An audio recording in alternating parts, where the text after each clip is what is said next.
Nama saya Elia Elizabeth, NIM 2017-276. Di sini saya akan menjelaskan mengenai definisi biaya. Definisi biaya menurut buku teori akuntansi halaman 228.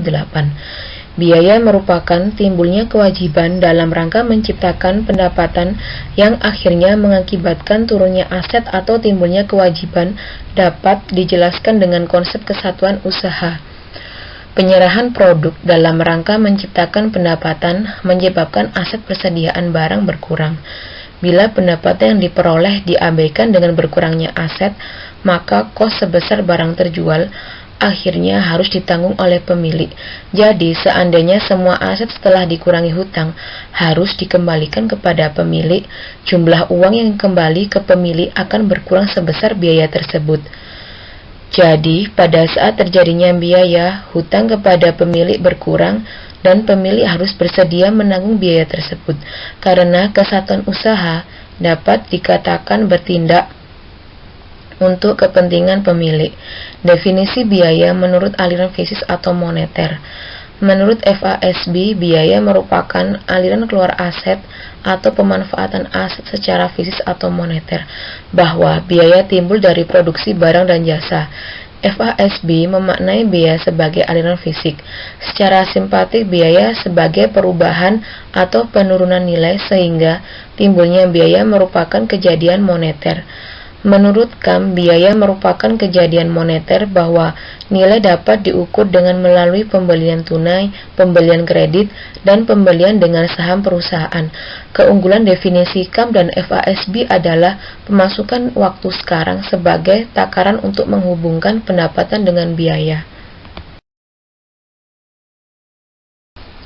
Karakteristik biaya. Karakteristik utama dan pendukung dapat dibahas sebagai berikut. Yang pertama, penurunan aset. Penurunan aset dapat terjadi karena pemakaian bahan baku untuk pembuatan produk dapat disebut dengan biaya jika produk tersebut terjual.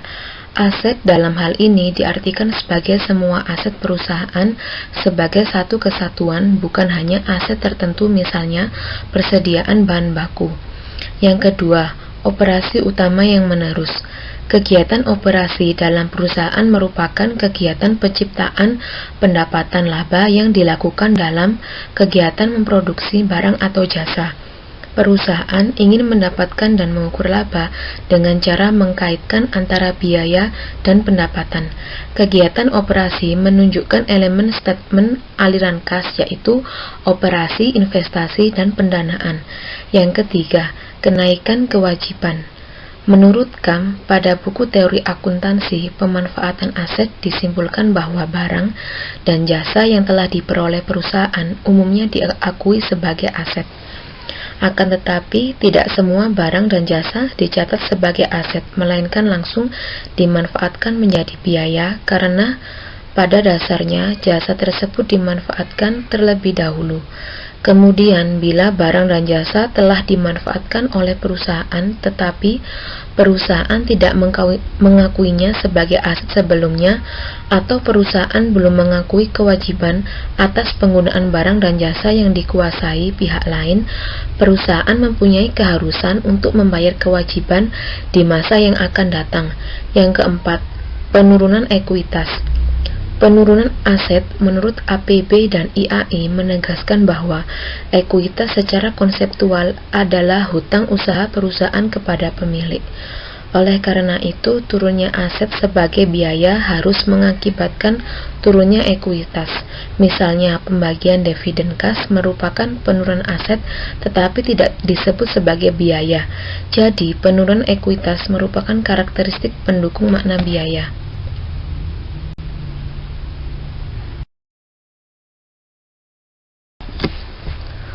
Rugi.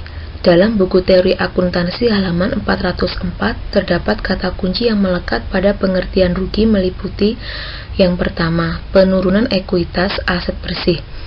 Dalam karakteristik biaya dapat disimpulkan bahwa rugi merupakan jumlah bersih atau jumlah kotor suatu biaya. Yang kedua, transaksi periferal atau insidental.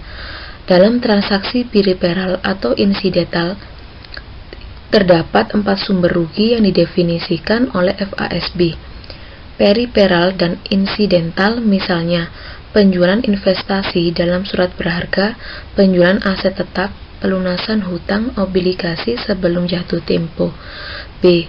Transfer non timbal balik, misalnya pencurian dan pembayaran ganti rugi dari kekalahan dalam tuntunan perkara hukum. C.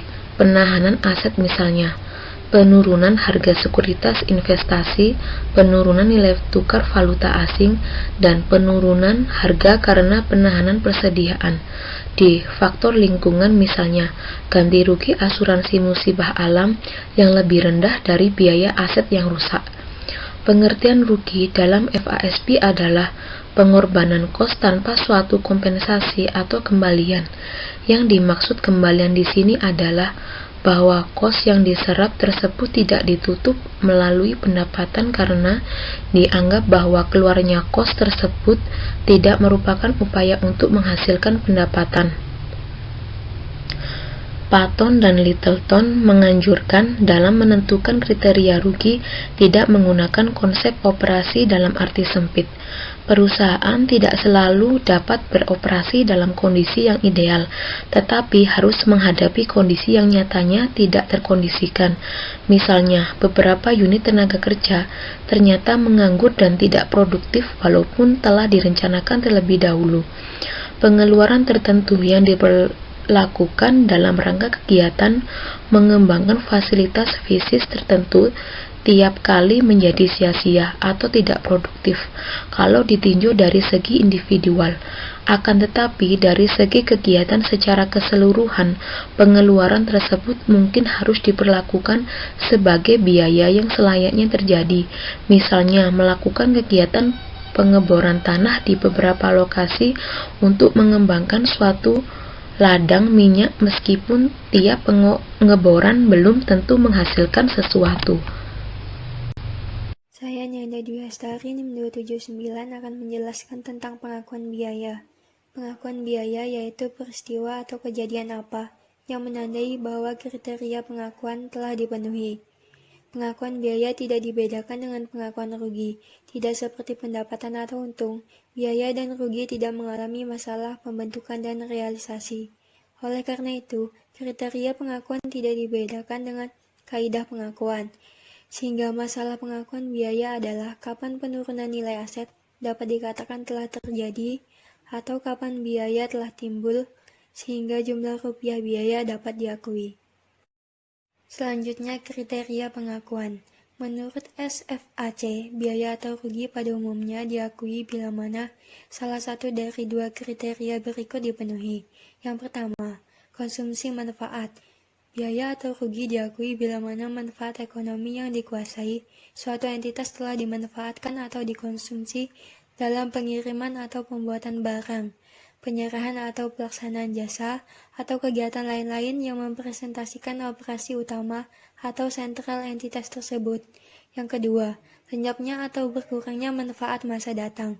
Biaya atau rugi diakui bila mana aset yang telah diakui sebelumnya diperkirakan telah berkurang manfaat ekonomiknya, atau tidak lagi mempunyai manfaat ekonomik. Selanjutnya, kaidah pengakuan APB. Kaidah pengakuan sebenarnya dilandasi oleh basis asosiasi yang oleh APB disebut sebagai prinsip pengakuan biaya pervasif atau luas. Hal ini dinyatakan oleh APB sebagai berikut. Yang pertama, mengasosiasi sebab dan akibat. Beberapa kos diakui sebagai biaya atas dasar asosiasi langsung dengan pendapatan tertentu. Yang kedua, alokasi sistematik dan rasional. Bila tidak ada cara langsung untuk mengasosiasi sebab dan akibat, beberapa kos diasosiasi dengan periode sebagai biaya atas dasar usaha untuk mengalokasi kos secara sistematik dan rasional ke beberapa periode yang diperkirakan menikmati manfaat. Yang ketiga, pengakuan segera. Beberapa kos diasosiasi dengan periode berjalan sebagai biaya. Selanjutnya, hubungan kos dan biaya. Beberapa sumber mendefinisi biaya dalam kaitannya dengan pengertian kas, karena memang biaya tidak dapat dipisahkan dengan kas. Kas adalah pengukuran biaya atau biaya direpresentasi dengan kas, sehingga secara teknis dan praktis, biaya sering disebut kas saja. Memang biaya selalu dapat disebut kas karena kas melekat di dalamnya. Akan tetapi, kas tidak selalu dapat disebut biaya karena kas dapat juga mempresentasi aset. Selanjutnya, proses dan konsep penandingan. Proses penandingan adalah proses penentuan laba dengan cara mengukur atau menakar dahulu pendapatan untuk suatu periode, dan barulah kemudian menentukan biaya yang berkaitan dengan pendapatan tersebut. Konsep atau prinsip penandingan adalah dasar pemikiran untuk menghubungkan pendapatan dan biaya sehingga laba yang dihasilkan bermakna. Laba akan mempunyai makna kalau laba merupakan selisih pendapatan dan biaya yang mempunyai hubungan tertentu yang bermakna. Penandingan yang tepat akan terjadi kalau terdapat asosiasi yang masuk akal antara pendapatan dan biaya. Asosiasi yang layak berarti bahwa pendapatan dan biaya berkorelasi positif. Artinya, makin besar pendapatan semakin besar pula biaya. Selanjutnya, kelayakan ekonomi. Masalah penandingan terletak pada penentuan dasar atau basis yang memuaskan untuk menyatukan pendapatan dan biaya. Penandingan yang tepat didasarkan pada kelayakan ekonomi dan bukan fisis. Memang penandingan menuntut identifikasi konsumsi manfaat aset atau jasa secara fisis, tetapi nilai aset atau jasa yang dikonsumsi juga harus ditentukan secara tepat dengan memperhatikan kondisi yang melingkupinya. Oleh karena itu, dasar penandingan yang paling utama adalah kelayakan ekonomi, bukannya dasar aliran fisis semata-mata. Selanjutnya, menandingkan bukan mengkompensasi. Ada kalanya biaya komisi penjualan, biaya angkut pengiriman barang, dan biaya-biaya lain yang bersangkutan dengan transaksi penjualan dikurangkan langsung terhadap hasil penjualan dan hanya jumlah rupiah netonya dicatat dalam akun penjualan. Dan penjualan dilaporkan sebesar jumlah netonya. Perlakuan semacam ini secara teoritis tidak layak, karena karakteristik yang berbeda, upaya harus dipisahkan dengan hasil. Semua kos mempresentasi upaya harus tetap dicatat dengan kos. Sebaliknya, seluruh hasil penjualan produk harus dicatat secara utuh sebagai pendapatan. Nama saya Rizka Nur Safitri, NIM 2017-282. Di sini saya akan menjelaskan terkait dengan asosiasi sebab dan akibat. Dalam konsep upaya dan capaian menyatakan bahwa biaya merupakan upaya dalam rangka mendapatkan capaian berupa pendapatan. Ini berarti ada hubungan sebab akibat antara biaya dan pendapatan. Hubungan biaya dan pendapatan merupakan hubungan agregat antara berbagai faktor biaya sebagai kesatuan dan berbagai faktor pendapatan sebagai kesatuan yang lain. Hubungan sebab akibat mempunyai validitas karena pengamatan terhadap operasi perusahaan pada umumnya menunjukkan bahwa pendapatan tidak akan terjadi tanpa penyerahan barang atau jasa. Kalau kata Mill menyatakan tidak ada hasil tanpa upaya, tidak ada biaya, tidak ada pendapatan. Inilah yang disebut dengan konsep penyebab. Secara umum dapat dikatakan bahwasanya kos produksi harus dilekatkan pada unit produk dan bisa diakui sebagai biaya apabila produk tersebut terjual. Penandingan sebab akibat semacam ini disebut sebagai penandingan secara langsung. Dalam skema gambar ini merepresentasikan hubungan sebab akibat dengan jelas, di mana penyerahan produk sebanyak 800 unit dengan kos sebesar 10.800 menyebabkan penjualan sebesar 15.000. Tanpa penyerahan produk tidak ada pendapatan atau penjualan dengan nominal sebesar 15.000. Identifikasi kos produk. Terdapat dua komponen kos produk, yaitu yang pertama, kos produk yang telah terjual. Kos yang melekat pada produk terjual akan langsung dibebankan sebagai biaya. Dan yang kedua yaitu kos produk yang belum terjual dan masih menjadi aset perusahaan. Kos tersedia baru dibebankan sebagai biaya kalau produk telah terjual. Dalam identifikasi kos produk, kos variabel lah yang mudah diidentifikasi.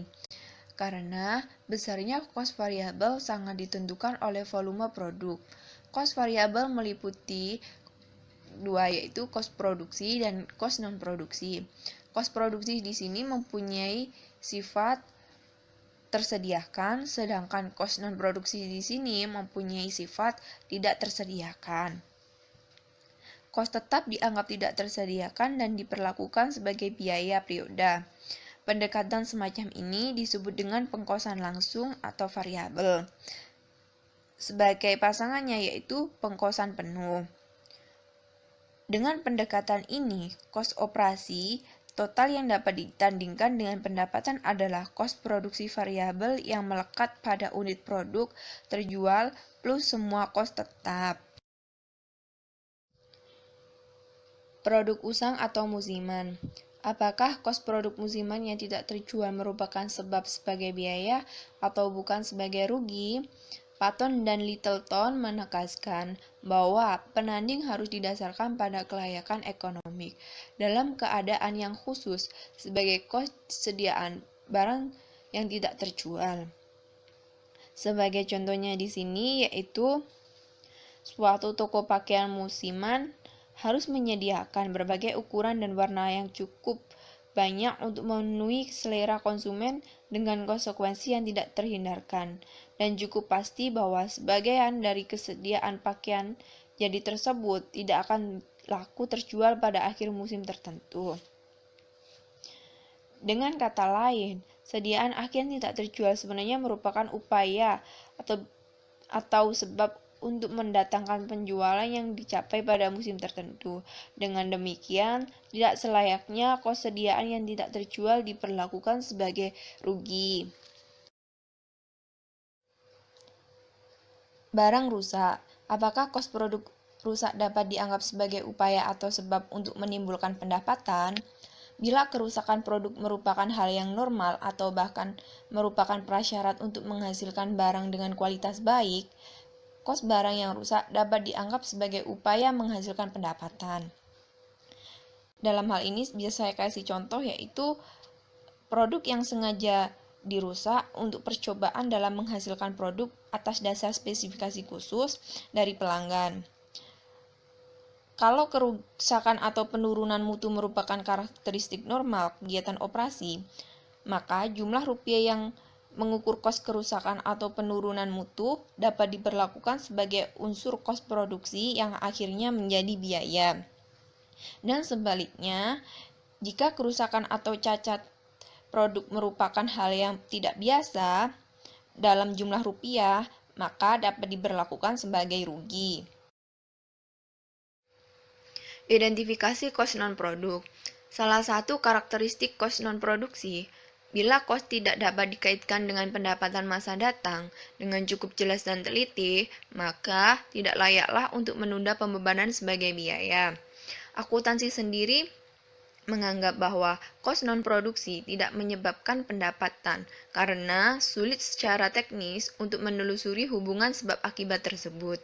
Dengan kata lain, sulit untuk mengatakan bahwa bagian dari kos non-produksi yang ditunda pembebanannya tersebut akan menghasilkan pendapatan di masa datang. Lebih dari itu, kos tersebut tidak merepresentasikan nilai tambah terhadap produk, sehingga akuntansi menganggap kos non-produksi bersifat tak tersediakan. Biaya antisipasian. Biaya antisipasian adalah biaya yang dianggap menyebabkan timbulnya pendapatan, tetapi baru terjadi setelah pendapatan diakui. Contohnya, kos yang berkaitan dengan kegiatan purna jual, after sale cost, seperti jaminan penjualan, jaminan reparasi gratis, dan pengumpulan piutang. Selama probabilitas terjadinya dan jumlah rupiahnya dapat ditaksir dengan cukup tepat, kos antisipasian dapat diakui sebagai biaya periodal selama terjadinya penjualan. Alokasi kos bergabung atau bersama. Kos bergabung terjadi karena satu fasilitas atau proses terpaksa digunakan untuk mengelola beberapa produk sekaligus. Karena secara teknis atau alamiah beberapa produk tersebut tidak dapat dipisahkan pengolahannya sampai titik tertentu. Kos bergabung berkaitan dengan produk utama atau sampingan. Dasar alokasi kos bergabung yang paling masuk akal adalah harga pasar relatif produk bersangkutan. Dengan kata lain, kos bergabung dialokasikan ke beberapa produk berdasarkan perbandingan harga pasar yang berlaku untuk beberapa produk tersebut. Alokasi kos bergabung atau bersama bersifat internal dalam suatu periode. Alokasi bukan sarana pemerataan laba. Dalam akuntansi manajerial dikenal dengan metode pengkosan normal. Cost overhead dibebankan ke produk atas dasar tarif taksiran untuk suatu periode. Dengan tujuannya agar kos produksi untuk periode interim bulanan menggambarkan kos yang tepat dibandingkan dengan kos aktual.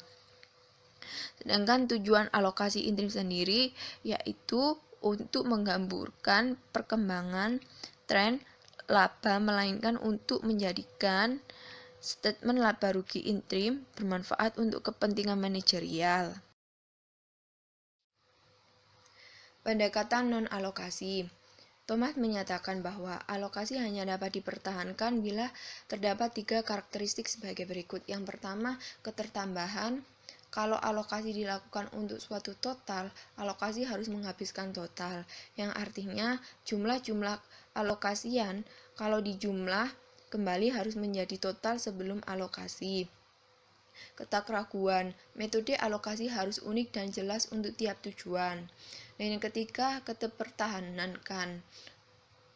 Metode alokasi yang dipilih, penentuan kebijakan harus dapat mempertahankan argumen yang meyakinkan bahwa pilihannya unik dan baik dari alternatif lain.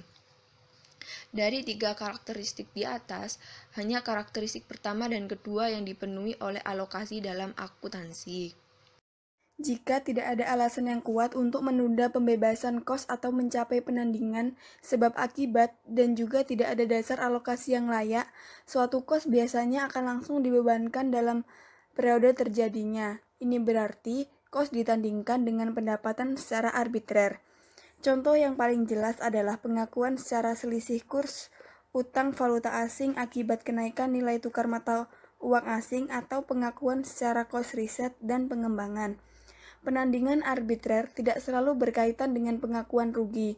Kos suatu potensi jasa akan segera diakui sebagai biaya atau rugi jika terbukti bahwa manfaat ekonomiknya menjadi lenyap atau berkurang.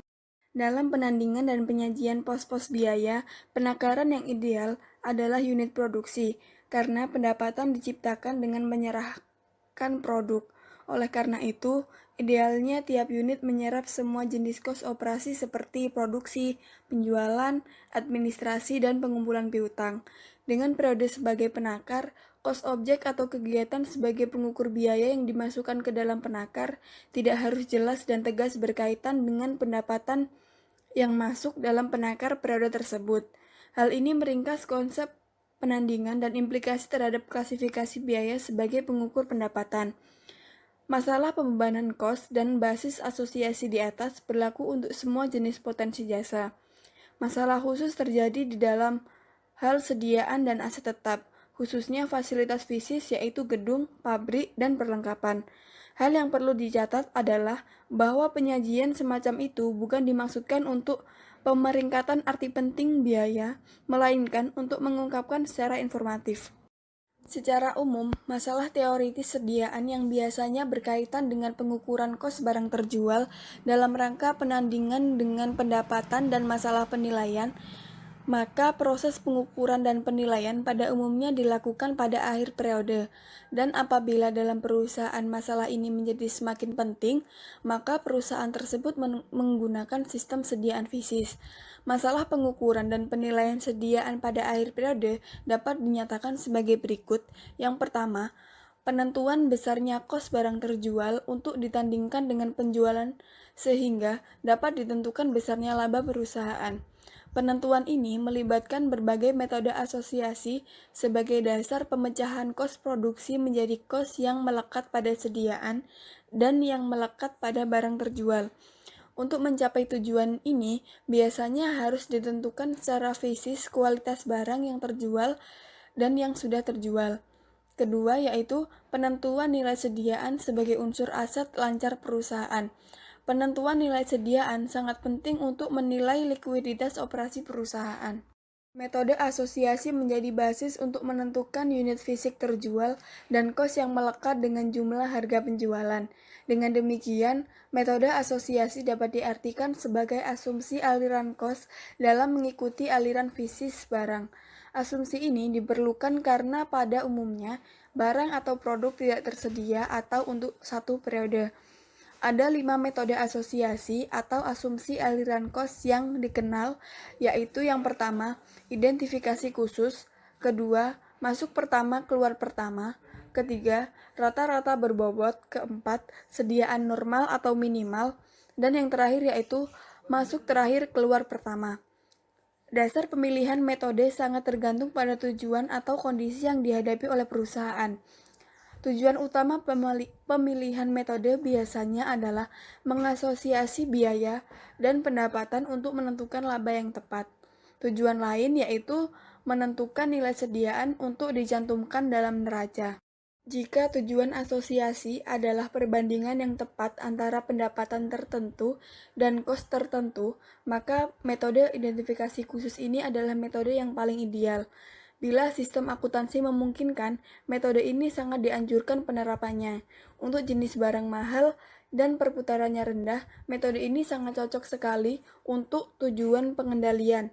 Namun demikian, metode ini mengandung beberapa kelemahan, antara lain, jarang sekali pendapatan khusus ditandingkan dengan kos khusus karena pendapatan perusahaan merupakan hasil dari seluruh upaya perusahaan sebagai kesatuan. Kedua, untuk jenis barang yang homogen dan harganya relatif murah, metode ini menjadi terlalu mahal dan tidak sepadan dengan nilai tambahan informasi yang diperoleh. Yang terakhir yaitu, jikalau fluktuasi harga sangat mencolok, metode ini dapat digunakan sebagai alat manipulasi laba atau earning management. Metode masuk pertama keluar pertama berasumsi bahwa faktor kos mengalir melalui perusahaan secara berurutan dan tidak ada yang saling mendahului. Dalam banyak kasus, aliran fisis faktor jasa yang sesungguhnya memang harus mengalir seperti ini, terutama bahan, barang, atau produk yang harus segera digunakan karena jenis yang mudah rusak atau usang karena waktu.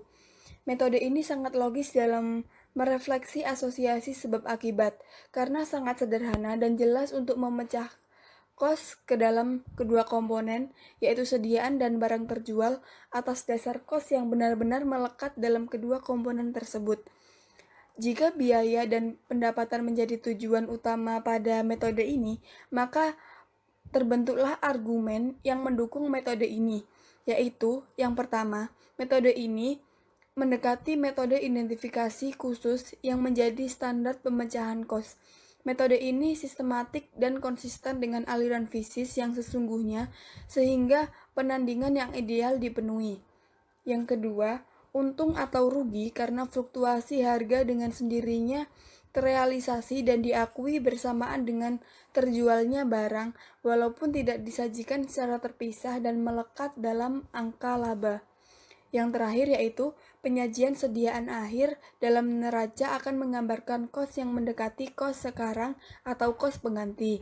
Tentu saja hal ini tergantung pada fluktuasi kos setelah pembelian atau produksi terakhir. Bila fluktuasi harga yang sangat tajam, metode ini tidak dapat memisahkan untung atau rugi fluktuasi harga sebagaimana disebut dalam butir B. Metode rata-rata berbobot seringkali dianggap bahwa bahan baku tertentu yang dibeli berkali-kali atau produk yang dihasilkan dari beberapa angkatan produk dalam suatu periode dianggap sebagai satu kesatuan. Barulah kemudian masa tersebut dipecah menjadi dua bagian, yaitu sediaan barang dan barang terjual. Dalam kenyataannya, seperti bahan baku yang dikonsumsi pada saat tertentu, jarang sekali terdiri atas semua bahan baku yang diperoleh dari berbagai pembelian secara proporsional. Rata-rata berbobot ini sendiri adalah banyaknya unit dalam setiap angkatan, pembelian atau produksi. Metode ini bersifat netral hubungannya dalam penentuan laba.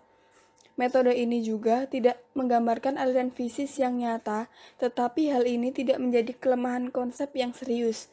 Metode ini biasanya digunakan perusahaan dengan sistem sediaan fisis. Metode sediaan normal seringkali disebut dengan metode sediaan permanen. Dengan metode ini, perusahaan dianggap melakukan investasi permanen dalam sediaan. Tujuannya adalah penandingan pendapatan sekarang dengan kos sekarang, sekaligus meniadakan kebutuhan pelaporan untung atau rugi, menahan sediaan atau fluktuasi harga. Metode ini menyajikan sediaan di neraca dengan harga satuan yang cukup pasti. Biasanya, harga satuan yang ditentukan untuk sediaan minimal cukup rendah, karena pendapatan sekarang ditandingkan dengan kos sekarang, laba yang diperoleh tidak mengandung untung atau rugi akibat menahan sediaan. Metode masuk terakhir keluar pertama berasumsi bahwa sediaan merupakan aset tetap yang tidak berkaitan dengan aliran kos. Dengan demikian, begitu sejumlah sediaan tertentu telah tertimbun, maka aliran faktor kos berikutnya dianggap hanya melewati timbunan tersebut dan langsung melekat pada penjualan. Metode ini akan menghasilkan laba operasi yang bebas dari untung atau rugi akibat fluktuasi harga. Asumsi metode ini adalah bahwa perusahaan perlu mempertahankan investasi dalam sediaan selama umur perusahaan tersebut. Keuntungan metode ini adalah investasi permanen yang dapat dijaga dan pekerjaan administrasi pencatatan barang dapat dikurangi. Walaupun cukup menawan secara teoritis, metode ini sama sekali tidak dapat memenuhi tujuan pelaporan keuangan umum. Nah, ini adalah implikasi metode asosiasi terhadap laba. Dalam suatu sistem perpajakan yang sangat menekankan perhitungan laba periodik, praktik penstabilan laba tersebut menjadi konsekuensi logis yang akhirnya banyak dianut. Namun demikian, laba yang distabilisasi hendaknya tidak dilaporkan sebagai laba sebenarnya untuk tahun tertentu. Sebagaimana telah dibahas sebelumnya, pemecahan yang terbaik untuk mengatasi fluktuasi harga adalah melengkapi statement tahunan dengan beberapa laporan kumulatif dan rata-rata, bukan mengembangkan metode untuk menghilangkan fluktuasi tahunan yang memang benar atau nyata terjadi.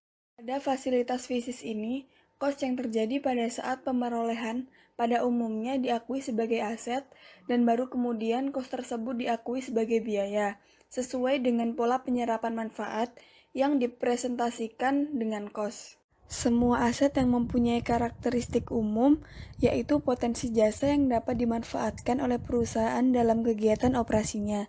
Fasilitas fisis mempunyai karakteristik sebagai berikut, yaitu yang pertama, berwujud fisis dan dikuasai oleh perusahaan untuk mengelola dan memperlancar kegiatan operasi perusahaan. Oleh karena itu, yang digolongkan dalam kelompok ini adalah aset yang berkaitan dengan operasi, sedangkan aset yang serupa namun tidak digunakan dalam operasi dilakukan secara terpisah dengan nama yang deskriptif. Yang nomor 2, pada umumnya berumur panjang walaupun terbatas sehingga perlu penggantian. Yang nomor 3, bernilai bagi perusahaan lantaran kekuasaan atau hak pemerintah untuk menggunakan bukan lantaran hak miliknya. Dengan penguasaan aset tersebut, pihak lain tidak mempunyai akses terhadap potensi jasanya. Yang terakhir, yaitu pada umumnya merupakan aset non-moneter dan manfaat yang dapat diberikan berupa potensi jasa, bukan daya beli atau ketertukarannya.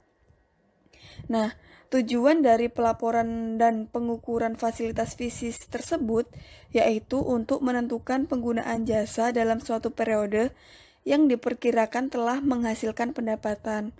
Tujuan lain yaitu memberi informasi kepada pemakai laporan tentang kualitas fisis dan kapasitas atau daya yang masih melekat pada aset fisis tersebut.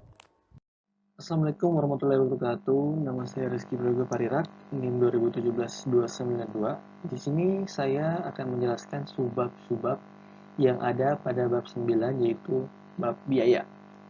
Yang pertama yaitu ialah istilah, yang kedua yaitu basis pembebanan, yang ketiga yaitu makna depresiasi. Nah, dari makna depresiasi ini sendiri terdapat 4, yaitu depresiasi sebagai proses akumulasi dana, yang kedua depresiasi sebagai pemulihan investasi, Yang ketiga, depresiasi sebagai proses penilaian. Dan terakhir, depresiasi sebagai sarana penandingan kos dengan kontribusi pendapatan neto. Kita masuk ke subbab pertama, yaitu istilah. Istilah yang digunakan untuk menunjuk aset yang mempunyai karakteristik di atas tentunya harus cukup deskriptif untuk memudahkan klasifikasi. Banyak istilah yang digunakan untuk mendeskripsikan aset, antara lain yaitu aset tetap, sebenarnya tidak cukup deskriptif karena tidak mempunyai makna sebagai pasangan aset lancar, tidak menjadi terlalu luas karena tidak mencakupi investasi jangka panjang, aset tak berwujud, sumber alam, dan aset jangka panjang lainnya. Yang kedua yaitu aset tetap berwujud. Memang lebih deskriptif walaupun belum menggambarkan sifat sebagai aset yang digunakan dalam operasi. Yang ketiga yaitu aset berwujud, mempunyai arti yang terlalu luas dan kurang menggambarkan sifat permanen yang melekat pada aset fisis. Yang keempat yaitu aset operasi, jelas terlalu luas karena semua aset baik berwujud atau tidak, selama aset tersebut diperlukan dalam operasi, dapat disebut juga sebagai aset operasi. Yang kelima yaitu aset jangka panjang, jelas tidak deskriptif karena istilah ini akan mencakupi pula aset tak berwujud seperti asuransi dibayar di muka dan pembayaran di muka lainnya. Yang keenam yaitu istilah yang paling deskriptif dan digunakan oleh banyak literatur dewasa, ini adalah tanah, pabrik atau gedung, dan perlengkapan. Dapat disebut deskriptif karena dapat merefleksikan karakteristik yang disebutkan di atas. Basis pembebanan. Fasilitas fisis memberi kontribusi jasa ke operasi berupa kapasitas atau daya. Oleh karena itu, kos daya atau kapasitas fasilitas fisis tersebut jelas harus diserap menjadi bagian kos produksi dan akhirnya menjadi beban pendapatan. Masalah unik yang berkaitan dengan penyerapan manfaat fasilitas fisis adalah penentuan kapasitas taksiran dalam kondisi tertentu dan pola penyerapan manfaat sampai dapat dikatakan bahwa manfaat tersebut telah habis.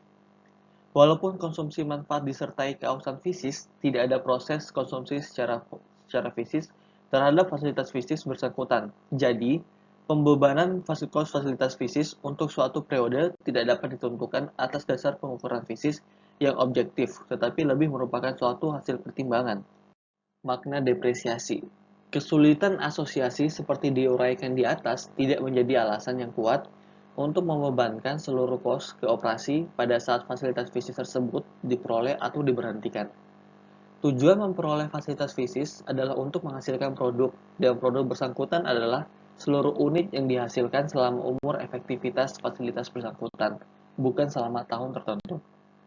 Dari segi akuntansi, depresiasi merupakan suatu proses alokasi kos secara sistematik dan rasional, dan jumlah rupiahnya diukur atas dasar bagian kos potensi jasa yang dianggap telah dimanfaatkan dalam menciptakan pendapatan. Nah, sekarang kita masuk pembahasan beberapa pemaknaan atau interpretasi terhadap depresiasi. Yang pertama yaitu depresiasi sebagai proses akumulasi dana. Sebagai proses akumulasi dana didasari oleh gagasan untuk dapat mempertahankan kelangsungan hidup, perusahaan harus dapat mengganti fasilitas fisik yang habis umurnya. Akibatnya, perusahaan harus menyisihkan dana dari pendapatan yang diperoleh. Dengan mengurangi pendapatan, laba akan berkurang sebesar depresiasi yang dibebankan. Ini berarti bahwa sejumlah depresiasi tidak dapat dibagi kepada pemegang saham. Bagian inilah yang dianggap sebagai dana untuk membeli kembali fasilitas fisik di kemudian hari. Dengan demikian, depresiasi adalah sarana untuk menjaga keutuhan sumber daya. Konsep pemertahanan sumber daya semacam ini disebut konsep pemertahanan kapital, capital maintenance concept. Kedua yaitu depresiasi sebagai pemulihan investasi. Konsep pemulihan investasi, investment cost recovery, ini secara konseptual sama dengan pandangan di atas, tapi dianggap bahwa fasilitas fisik didanai dengan utang. Agar perusahaan mampu membayar kembali investasinya, maka harus dilakukan penyisihan dana dengan cara mengurangi pendapatan perusahaan sebesar depresiasi. Yang ketiga yaitu depresiasi sebagai proses penilaian. Salah satu pendefinisian secara semantik adalah depresiasi dipandang sebagai penurunan potensi jasa. Decline in serve potential, selama periode operasi akibat keusahan fisis, konsumsi manfaat atau keusangan teknologis. Dengan demikian, penurunan potensi jasa selama periode dapat dipandang sebagai selisih penilaian antara potensi jasa awal dan potensi jasa akhir, baik secara fisis maupun moneter. Definisi ini hanya bersifat mekanisme karena untuk mendapatkan makna semantik, pendapatan, dan biaya harus didefinisikan dahulu secara semantik. Berikut ini dibahas beberapa pendekatan penilaian kapital awal dan akhir periode untuk menentukan depresiasi sebagai penurunan nilai. Yang pertama yaitu nilai secara tunai. Dengan basis ini, penurunan nilai fasilitas fisik ditentukan dengan cara menghitung selisih nilai secara tunai pada awal dan akhir periode. Nilai ini adalah harga pasar aset yang sama dalam kondisi yang sama sebagai barang bekas. Di sini dianggap bahwa daya beli uang stabil. Yang kedua yaitu kontribusi pendapatan neto diskunan, discounted net revenue contribution. Dengan penilaian ini, depresiasi ditentukan dengan cara menghitung selisih nilai diskunan, aliran kontribusi pendapatan neto pada awal dan akhir periode. Kontribusi pendapatan neto adalah tambahan aliran kas masuk karena adanya investasi fasilitas fisik bersangkutan. Penilaian ini memerlukan informasi tarif diskon yang biasanya didasarkan atas tingkat penilaian, rate of return investasi, bebas risiko, atau tingkat bunga umum yang berlaku. Nah, yang terakhir yaitu depresiasi sebagai sarana penandingan kos dengan kontribusi pendapatan neto. Pemaknaan depresiasi ini sebenarnya sama dengan pemaknaan depresiasi secara konvensional, yaitu alokasi kos atas dasar pola penyerapan. Pendapatan neto di sini adalah pendapatan yang dihasilkan oleh fasilitas fisik dikurangi biaya pengoperasian fasilitas fisik. Hal ini didasarkan atas pemikiran bahwa variasi pendapatan merefleksi variasi penyerapan jasa fasilitas fisik.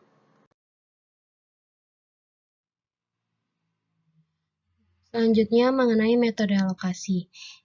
Nah, di dalam metode alokasi ini nantinya akan dijelaskan mengenai depresiasi, yang dimana depresiasi itu sendiri merupakan bagian dari kos aset tetap yang dianggap telah menghasilkan pendapatan. Untuk perhitungan depresiasi itu sendiri terdapat dua perhitungan, yaitu garis lurus dan menggunakan perhitungan taksiran. Untuk kebanyakan situasi, metode perhitungan depresiasi tahunan secara garis lurus merupakan metode alternatif yang paling banyak digunakan karena kepraktisannya.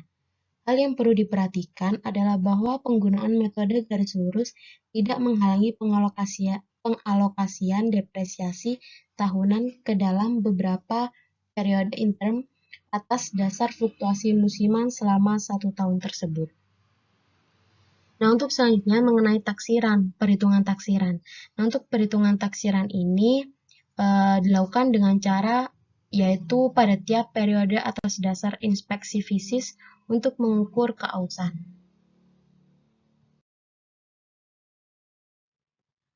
Untuk selanjutnya mengenai hubungan depresiasi dan laba. Telah dibahas sebelum ini bahwasanya mengaitkan depresiasi dengan kontribusi pendapatan itu sama saja dengan melakukan imputasi pendapatan.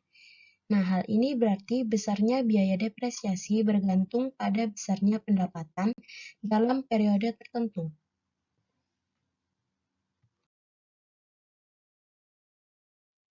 Sekali depresiasi telah diprogram secara sistematik dan rasional, depresiasi hendaknya tidak ditunda pembebanannya semata-mata karena pendapatan tidak dapat menutup biaya.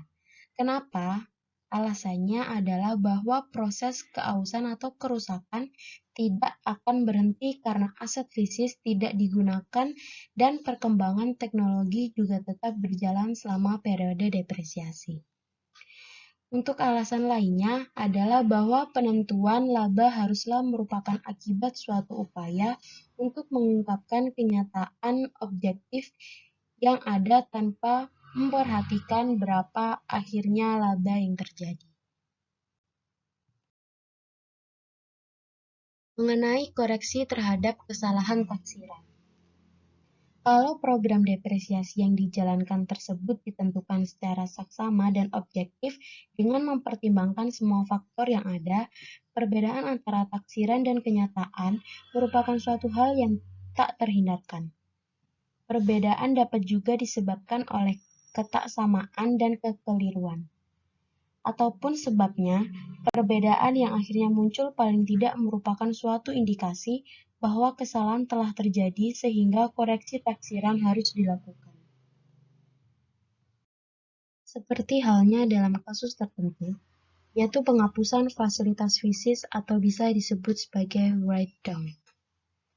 Ini sebagai cara untuk menunjukkan adanya rugi yang sebenarnya telah terhimpun beberapa periode tetapi belum masuk dalam biaya operasi tiap periode tersebut, karena rugi ini baru diketahui kemudian.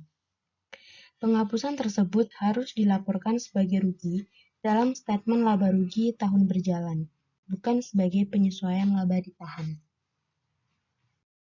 Pertanyaannya, bagaimana bila penghapusan tersebut berkaitan dengan pembelian fasilitas fisik baru? Bila penghapusan tersebut berkaitan dengan pembelian fasilitas fisik baru, penghapusan tersebut sering diperlakukan sebagai kos fasilitas fisik baru. Perlakuan ini tidak layak, meskipun kenaikan harga barang atau jasa di periode berikutnya merupakan pemecahan masalah yang terbaik untuk menutup rugi di masa lampau. Tidak berarti bahwa nilai buku fasilitas fisik yang dihentikan dapat dibebankan ke periode-periode yang tidak menikmati jasa fasilitas fisik tersebut. Jadi, kalau pemberhentian dari penggunaan sudah pasti terjadi, maka kos yang melekat pada fasilitas tersebut juga harus dihentikan. Artinya, tidak dapat lagi dibebankan ke produksi setelah pemberhentian.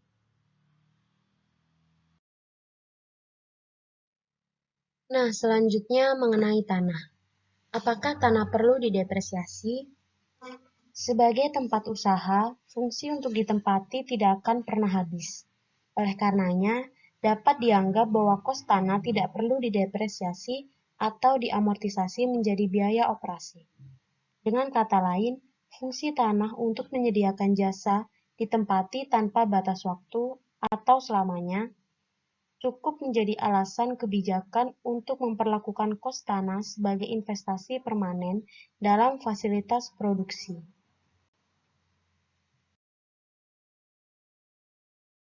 Selanjutnya akan dijelaskan mengenai tanah bukan hak milik permanen dan sumber alam. Mengenai tanah bukan hak milik permanen. Kos tanah sewa guna, tanah hak guna bangunan, atau bentuk investasi non-permanen lainnya dalam bentuk tanah harus secara sistematik dibebankan ke produksi selama umur ekonomik atau selama jangka kontrak. Dalam kondisi tertentu, tanah pertanian tidak dapat diperlakukan sebagai investasi permanen. Seperti halnya kesuburan tanah jelas akan dipengaruhi oleh frekuensi panen dan lapisan atas tanah. Dalam keadaan seperti ini, akuntansi yang sehat mengkehendaki pemisahan kos tanah yang menjadi bagian yang dimasukkan sebagai kos sisa tanah dan bagian yang menunjukkan kos elemen tanah yang dapat habis jasanya. Kemudian, ditentukan alokasi kos sistematik yang tepat untuk bagian kedua tersebut. Jadi, pengeluaran-pengeluaran untuk mengembalikan kesuburan tanah akan menjadi bagian kos tanah yang pada akhirnya harus didepresiasi. Selanjutnya mengenai sumber alam. Sumber alam yang akan habis melalui proses penambangan dan tidak dapat diperbarui atau diganti, yang sering disebut dengan aset habis pakai. Contoh utamanya yaitu tambang mineral. Hutan kayu yang biasanya tidak diremajakan lagi oleh perusahaan pengekstraksi dapat dikategori sebagai aset habis pakai. Kos sumber alam tersebut harus diserap secara sistematis ke produksi atas dasar pengambilan konsumsi. Kos yang diserap ini disebut sebagai depresi. Seperti juga pada depresiasi. Depresi ini sebagai kos atau upaya untuk menghasilkan pendapatan harus ditentukan secara objektif dan rasional tanpa memperhatikan pengaruhnya terhadap laba bersih. Nah, yang terakhir mengenai aset tak berwujud. Yang digolongkan sebagai aset tak berwujud meliputi pos seperti hak cipta, hak paten, merek dagang, goodwill, dan kos organisasi. Karena banyak masalah teoritis yang timbul, dua jenis aset tak berwujud yaitu goodwill dan kos organisasi. Nah, untuk yang pertama mengenai goodwill. Nah, untuk goodwill itu sendiri adalah selisih lebih dari jumlah rupiah tunai atau setaranya yang dibayarkan oleh perusahaan pembeli di atas nilai pasar wajar atau nilai buku kekayaan bisnis perusahaan yang dibeli. Goodwill ini timbul apabila suatu perusahaan membeli perusahaan lain yang sudah berjalan secara keseluruhan. Secara akuntansi, goodwill tidak dapat ditimbulkan sendiri oleh perusahaan, tetapi harus melalui pembelian suatu perusahaan yang sedang berjalan. Kos goodwill yang melekat pada harga beli suatu perusahaan yang sudah berorientasi pada dasarnya merupakan nilai sekarang atau nilai diskonan. Kelebihan laba yang mampu dihasilkan. Nah, kelebihan laba ini yang merupakan jumlah rupiah kelebihan yang diharapkan akan terjadi sehingga akhirnya investasi dengan pembelian perusahaan di atas nilai buku tersebut menghasilkan suatu tingkat kembalian investasi yang normal. Dengan demikian, goodwill yang dibeli tersebut menunjukkan pengakuan lebih dahulu sejumlah debit yang mengukur sebagian dari laba yang diharapkan akan diperoleh kemudian. Jadi, jumlah debit goodwill diharapkan akan dapat ditutup atau diperoleh kembali melalui laba lebih perusahaan yang dibeli. Nah, dengan demikian ini, perlakuan goodwill bukan lagi merupakan kemampuan melaba lebih, melainkan hanya sebagai jumlah rupiah pengimbangan yang berfungsi sebagai penilaian. Yang kedua yaitu kos organisasi. Pengeluaran-pengeluaran yang terjadi sebelum perusahaan mulai beroperasi biasanya ditampung dalam satu akun menjadi kos pendirian atau kos organisasi. Pengeluaran tersebut meliputi kos pencetakan saham, tarif akte notaris, pengeluaran untuk izin perusahaan, dan kos kegiatan selama proses pendirian. Nah, kos organisasi ini diperlakukan sebagai aset tak berwujud karena kos tersebut tidak dapat berkaitan dengan aset tetap berwujud yang ada dalam perusahaan.